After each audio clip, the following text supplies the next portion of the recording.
On a un modèle éducatif qui s'est développé à partir des années 70, probablement pour d'excellentes raisons disons, de favoriser la liberté individuelle, l'écoute envers les besoins des enfants, mais qui a des effets pervers. Et parmi ces effets pervers que nous subissons aujourd'hui, parce qu'une génération, voire 2 générations après, on se retrouve avec une forme de rapport à la loi qui s'est répandu et qui me semble très problématique, puisque cette politique de l'enfant roi aboutit à développer une mentalité, disons, de toute puissance, d'hubris, de refus de toute contrainte, de considérer que toute forme de contrainte sur la liberté individuelle est forcément négative et forcément insupportable, de focalisation sur les droits au détriment des devoirs, de fétichisation de la liberté individuelle au détriment de l'intérêt général, ce qui me semble être un effet pervers de la libération des mœurs depuis 2 générations,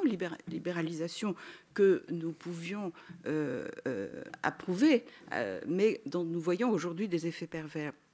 Et c'est ce que j'ai proposé de nommer, en m'appuyant sur un sociologue qui m'est cher, Norbert Elias, le processus de décivilisation. Alors qu'est-ce que Norbert Elias entendait par ce terme ?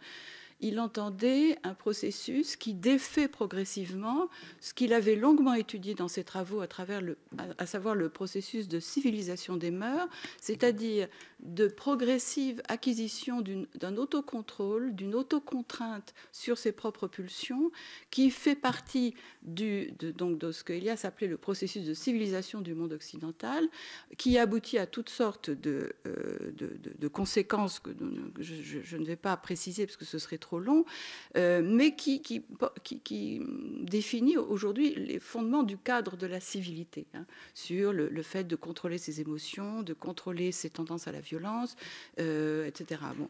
Or, Elias lui-même a noté que ce processus n'est pas irréversible et qu'il peut se retourner par moments dans des moments de régression où c'est non plus la civilisation mais la décivilisation qui intervient. Et cette décivilisation, elle se manifeste notamment par ce desserrement de l'autocontrôle et cette possibilité de passer à l'acte de façon violente, de façon pulsionnelle. Et je pense que ces émeutes en ont donné un exemple tout à fait évident. Alors, Jérôme Fourquet a repris dans son dernier livre cette notion du processus de décivilisation. Il a été repris également, vous le savez, par Emmanuel Macron. Ça a été très contesté par certains sociologues.